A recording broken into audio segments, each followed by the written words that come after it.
Ladies and gentlemen, welcome to Talk Spicy. I'm Coach Gene Clemens. Thank you for joining me wherever you were joining me. Rate the show, comment, agree, disagree, but whatever you do, keep it spicy.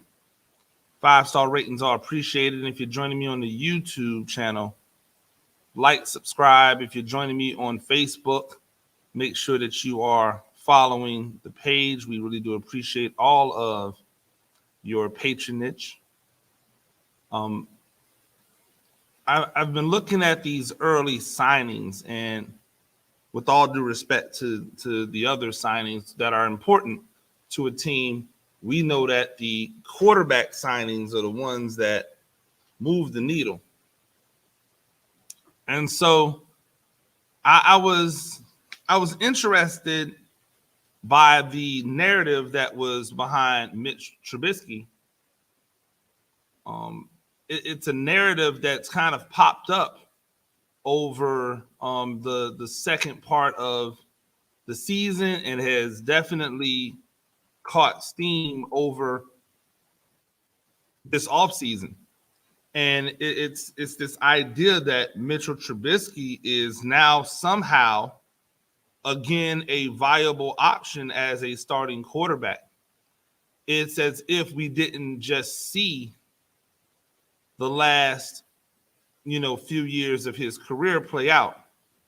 It's interesting because nobody thought he was a starter after watching him play for 4 years.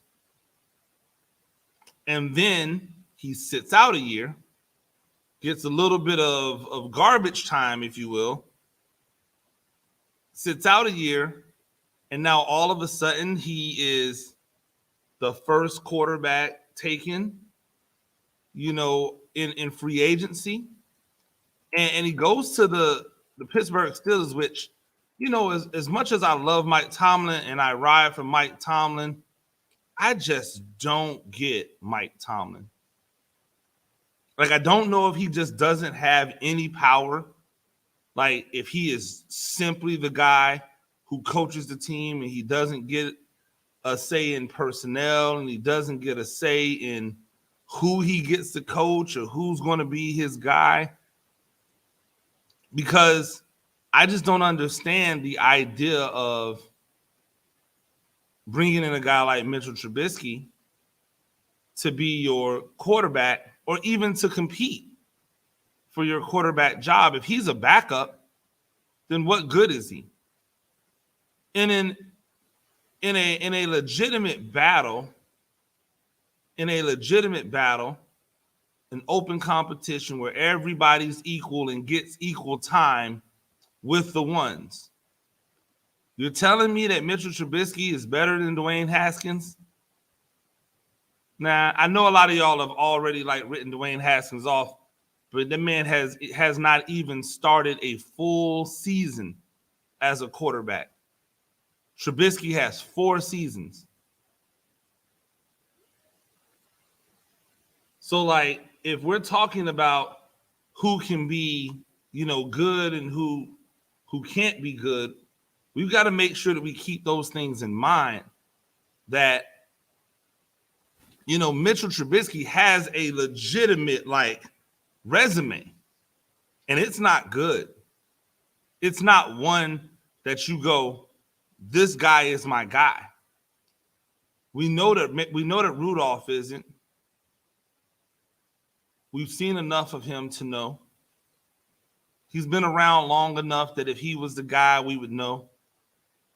Dwayne Haskins has all of the promise, despite what some reports were telling us mid-year, where they were trying to disparage his name and his work ethic. Clearly, the tender that the Steelers gave in order to secure him, because he was a restricted free agent, clearly that shows you now they value him. Because if they didn't, if he was as bad as it was said that he was, then why would they have bothered to hold on to him? If he was as bad as they say, as people were saying he was, people on the outside, then why would that currency be wasted? Why would that time be wasted? They would just let him go, right? They would just let him go. What's the need to have a guy around that's not going to make your team better? But I just don't understand the Trubisky thing, because if you're going to go with Trubisky, then why not just turn it over to Haskins and see what you have, or why not go into the draft and pick one of these other guys and roll the dice there? Like, why Trubisky? If you're going to pick Trubisky, right? It was interesting because the New York Giants were said to be in the Trubisky sweepstakes, and everybody was not up in arms, but everybody was wondering what that meant for Daniel Jones. Well, if he comes in, then what does that say about Daniel Jones? And I'm like, well, it says that he has a guy who's just like him that's there. Now, when you look at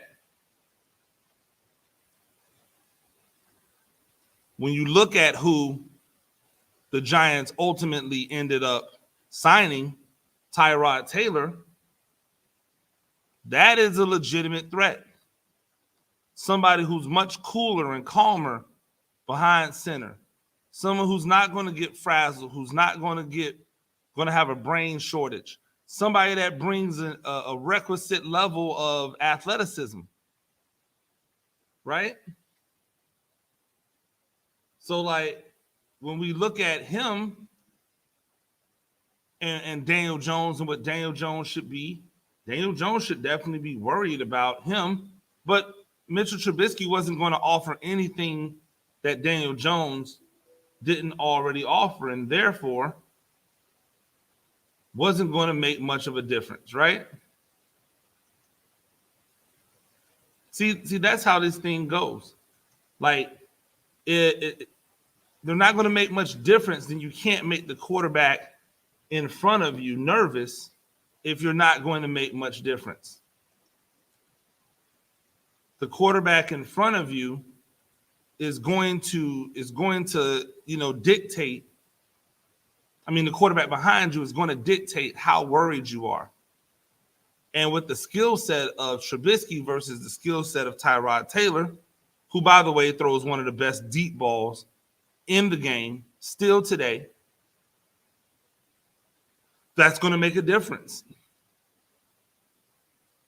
It also was interesting to me that Tyrod Taylor's contract was actually better than Trubisky's contract was. But all of that is being said to say, man, where is Jameis Winston in all this? Because it is for sure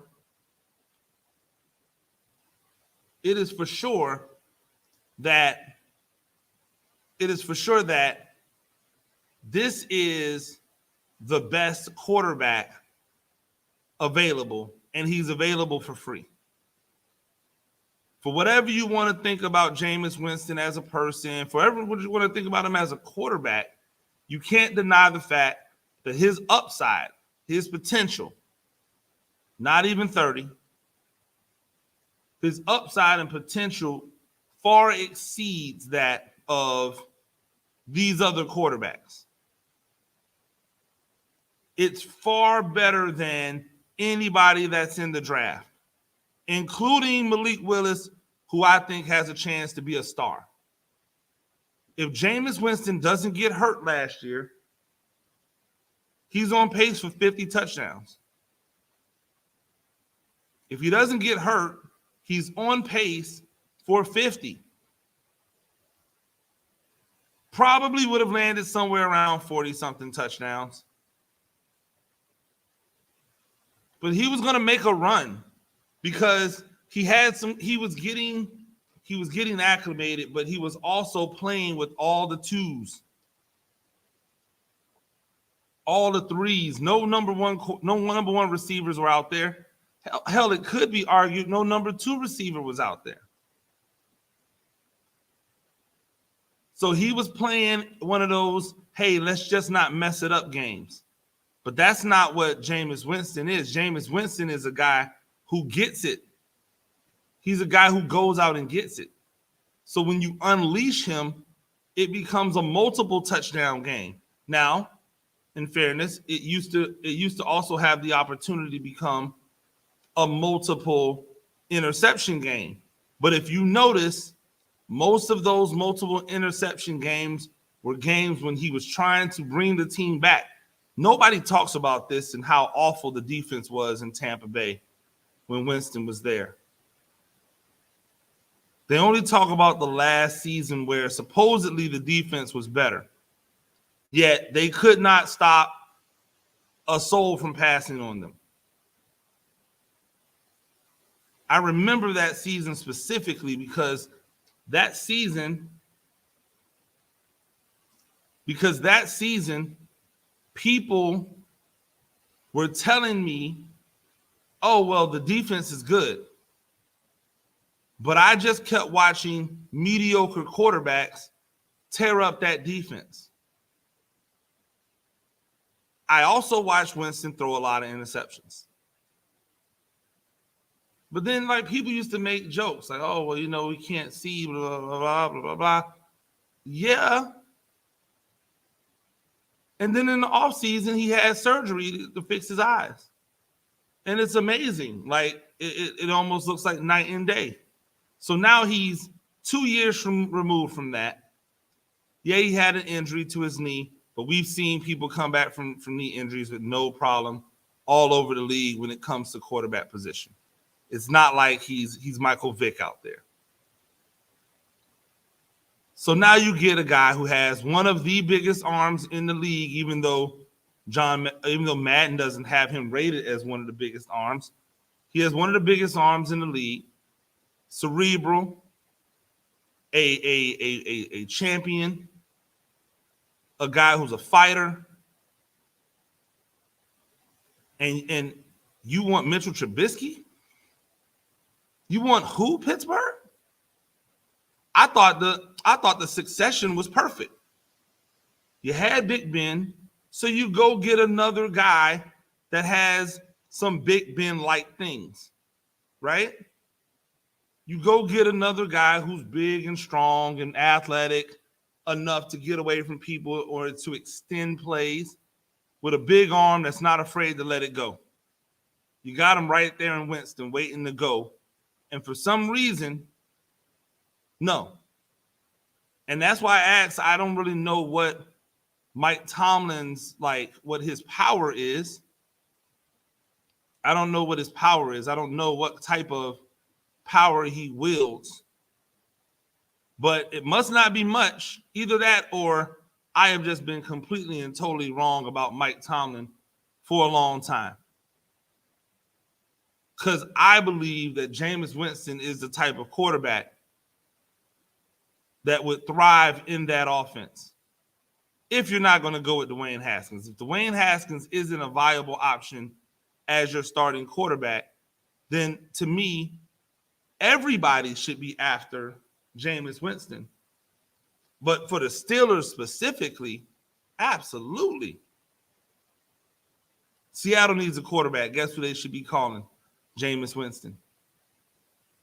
Hey, Denver, instead of spending 8 billion different picks and giving up young talent in order to get Russell Wilson in there, guess what you should have did? Sign Jameis Winston.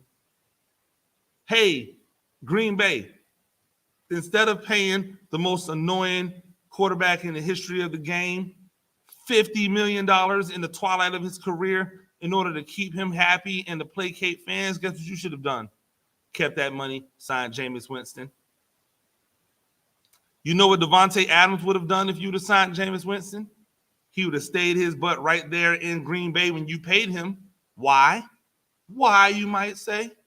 Because he knows. All he has to do is go and look at the resume. Jameis Winston gets it to the wide receivers. Mike Evans is a star because of Jameis Winston. And Jameis Winston getting him the ball. Mike Evans was good. Anyway, don't get me wrong. Like, Mike Evans was good. But I'm saying Winston got him the ball. Chris Godwin in his got him the ball. Scotty Miller got him the ball. All the guys that left and came back got them the ball. Didn't matter to him. He got it to anybody that was out there running routes. So when I look at the free agent quarterback, he's not going to cost me any draft picks. It's Jameis Winston. If I'm Carolina right now, what are you waiting on? It's Jameis Winston. If I'm Tampa Bay, okay, thanks a lot, Tom Brady, for coming back. But we know after Tom Brady leaves next year, where are we going? Jameis Winston. Tampa Bay fans don't like to hear it because they're stupid. But what are we talking about here? We're talking about winning, or we talking about your feelings? Right? We're talking about winning, we're talking about your feelings. Hey, guess what, New Orleans? Why have you not put a franchise tag on this man or re-signed him to a long-term deal? What are you waiting for? You waiting for Deshaun Watson? Okay. All right. You got to give up a lot to get Deshaun Watson. So if you don't get Deshaun Watson, what you going to do? Jameis Winston. It's that simple, ladies and gentlemen. You can't really want Mitchell Trubisky if you're out there. I'm hearing names of Marcus Mariota rolling around. People wanting Mariota as a starter again. Didn't we see that already? Come on, people. Let's wisen up. Happy hump day, everybody. It's Coach Gene Clemens. Thank you for listening to Talk Spicy. We do this thing a few times a week. Rate the show, comment, agree, disagree. But whatever you do, keep it spicy. 5-star ratings are appreciated. If you're joining me on the YouTube channel, you know what to do. Like, subscribe. We'll see you next time. Peace.